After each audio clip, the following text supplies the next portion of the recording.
It's the Real News Network. I'm Sharmini Perez coming to you from Baltimore.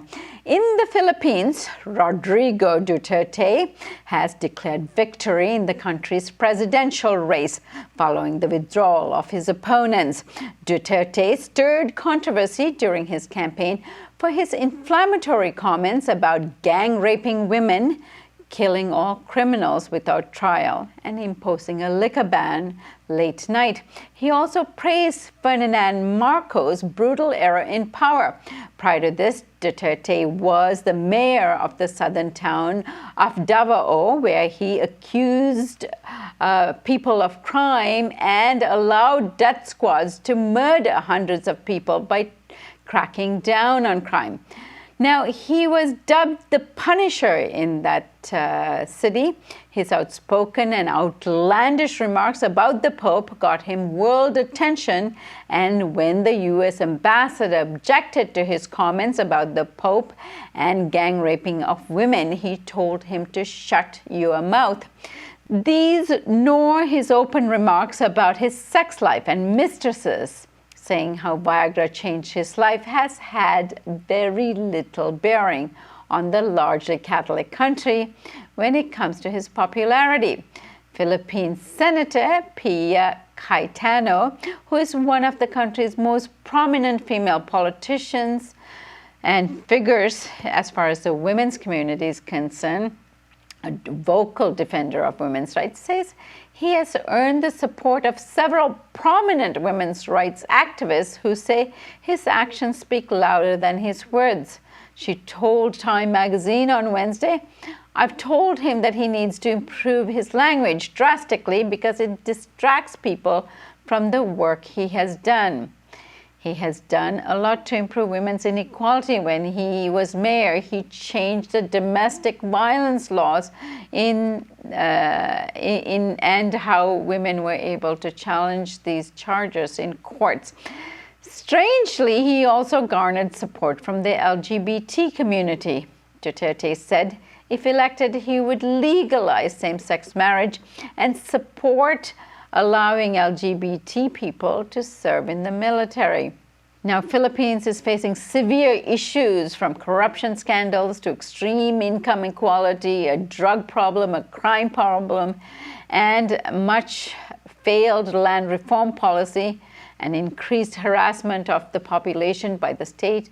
People have been struggling with similar issues as they faced under Marcos. They're in distress. Now joining us to discuss the situation is former congressman in the Philippines, Walden Bello. He was the representative from Akbayan in the House of Representatives from 2009 to 2015.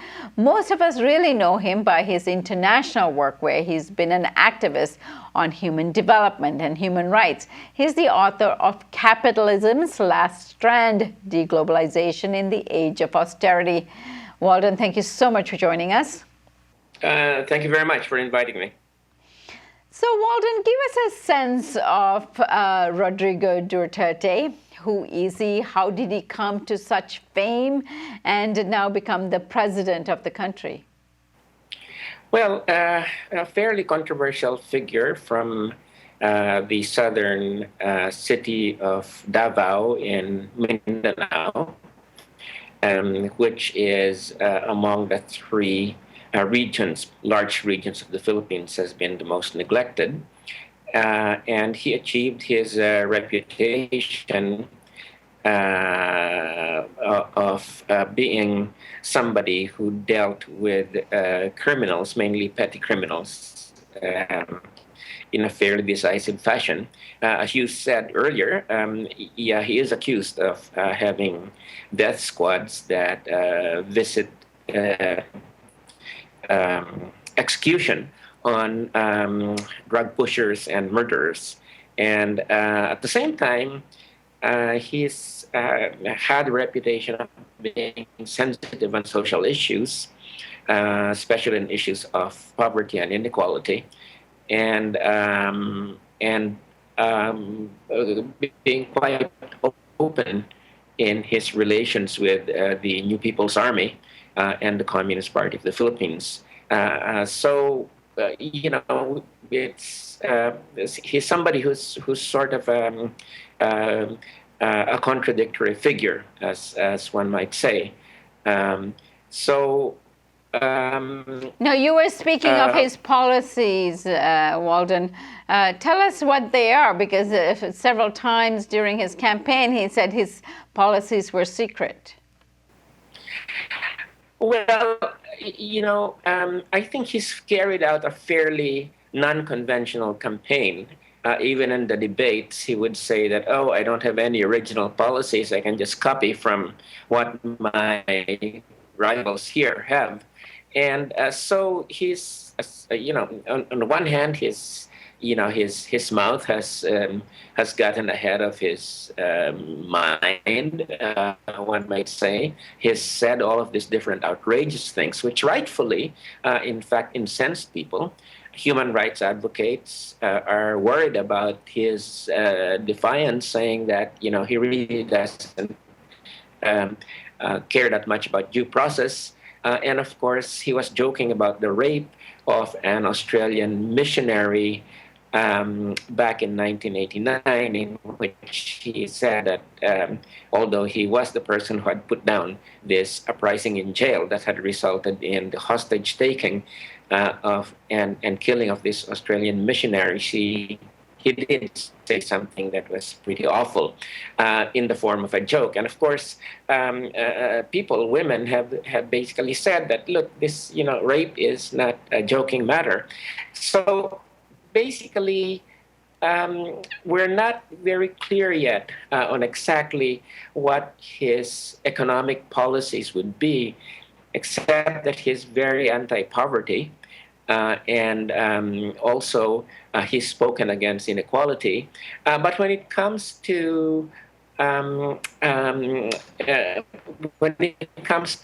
crime, and drugs, which is really where he appeals a lot, I think that he's fairly clear that he's going to deal with things drastically. And I think he has, in fact, said, that murderers and rapists will be dealt with by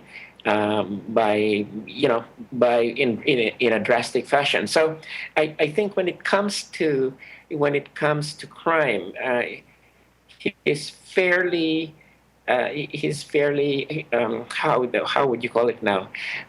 Very brutally frank that he's not going to respect due process when it comes to dealing with crime, and that's something that has appealed to a broad range of people, because I think there's a great deal of concern about crime. The police is very much involved in the crime, and there's a big drug problem in the country. And mind you, it's not just the middle class and the rich, but poor neighborhoods where one can now easily obtain drugs.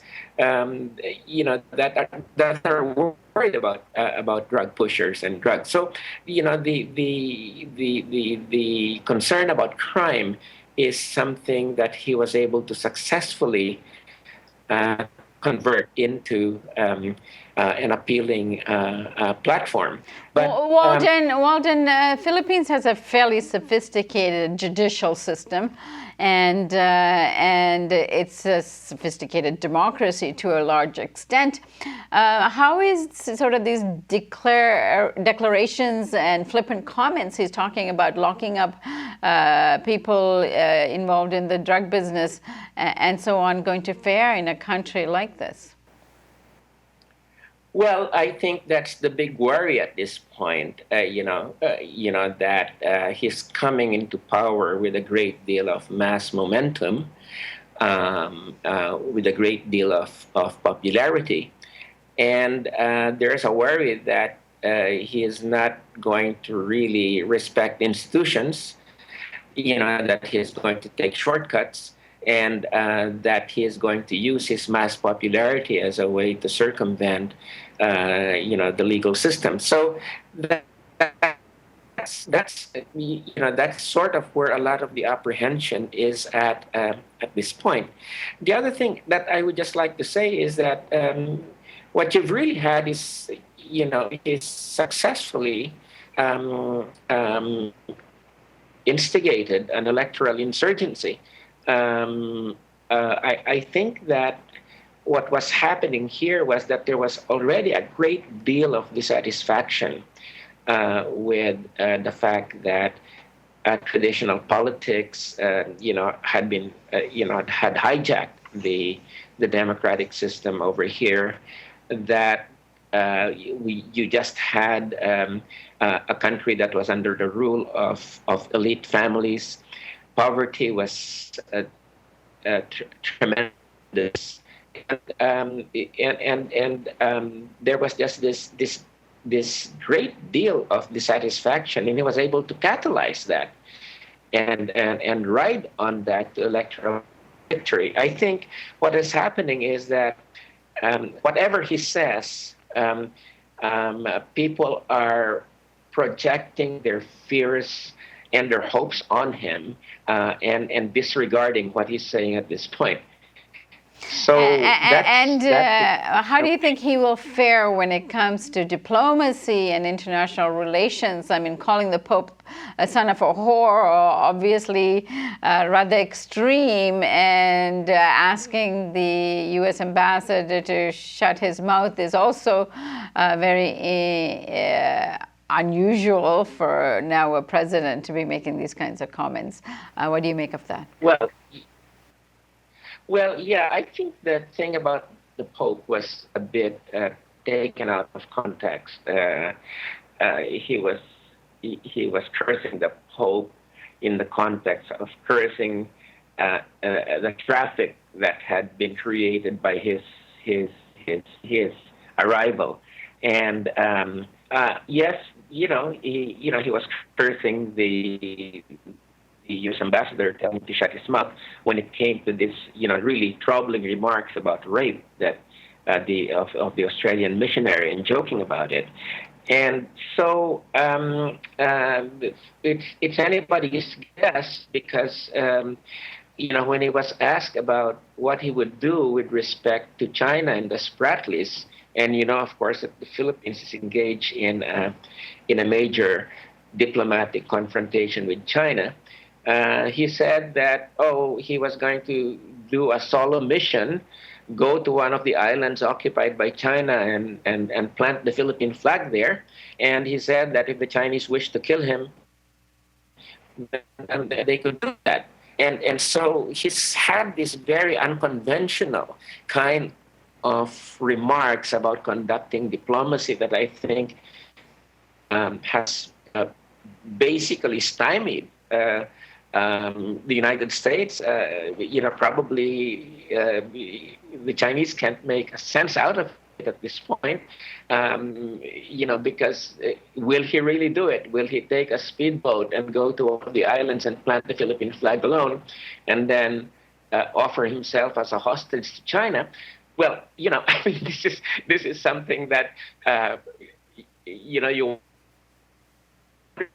And that's part of the anxiety at this point in the country. Is you don't know where he's serious and he's not serious. And Walden, earlier in the interview, you made references to his alliances with the Communist Party, and I think the other one you mentioned, which is the Social Democratic Party. What do you make of these allegiances? Well, I would not say alliances. I think he's had open channels to them. I think he's in a way sympathetic to their views on social justice and the struggle for social justice. So I think when it comes to social issues and justice issues, and class issues, I think he's left. He's on the left over there. But I would not go as far as to say that he has an alliance with the Communist Party or the New People's Army. I would say that he has warm relations with them, much warmer than any other chief executive in the last several years. I think he would probably try. He's probably the best person to be in a position to implement a peace agreement with the Communist Party and the New People's Army. That's at least that's what I think at this point in time.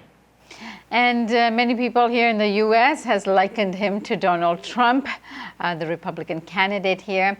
And I think people are getting antsy that, we could have a Donald Trump presidency here, given what just happened in Philippines. What is your thoughts on that?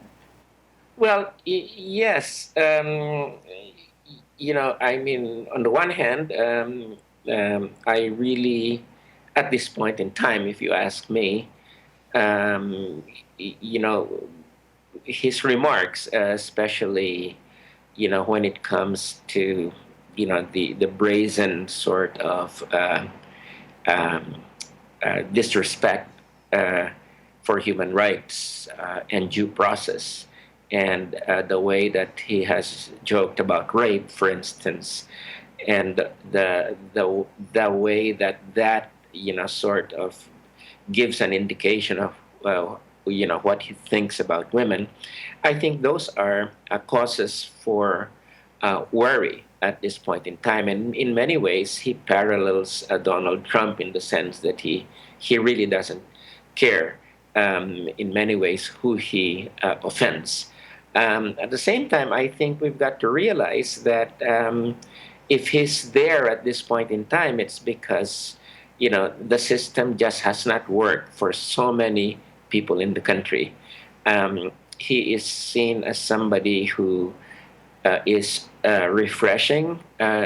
He is seen as somebody that poor people think is going to set wrongs right, that he is going to bring about a new order that will mean that they can now end their status of misery and poverty. I think there's a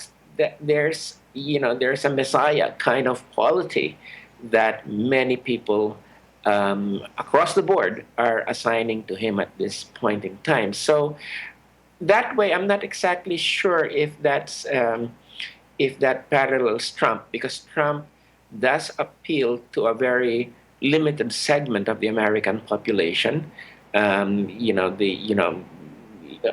Let's say that would be sort of a section of the white population that feels that it has been disadvantaged by the way that minorities, according to their worldview, have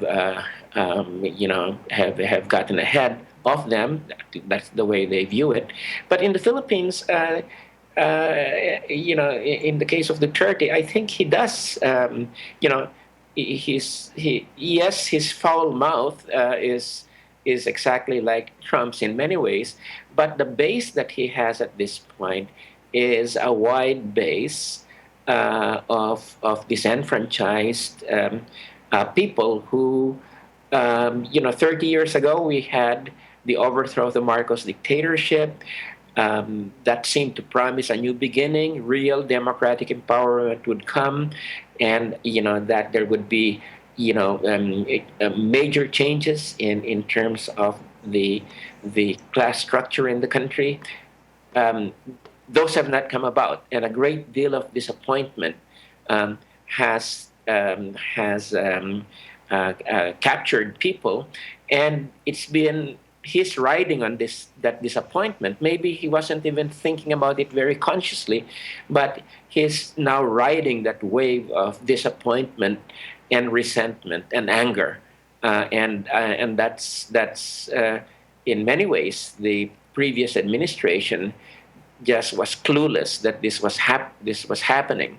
and because it was, the previous administration just did not deliver when it came to really the things people wanted, which were justice, an end to poverty.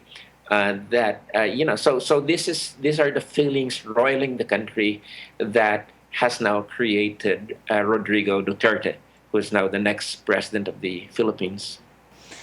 All right, Walden Bello, I thank you so much for joining us today, and I'd like to come back to you where we can unpack sort of the economic conditions that have rise to the inequity in the Philippines and address some of the other issues you raised. Thank you so much for joining us today. Thank you too. And thank you for joining us on the Real News Network.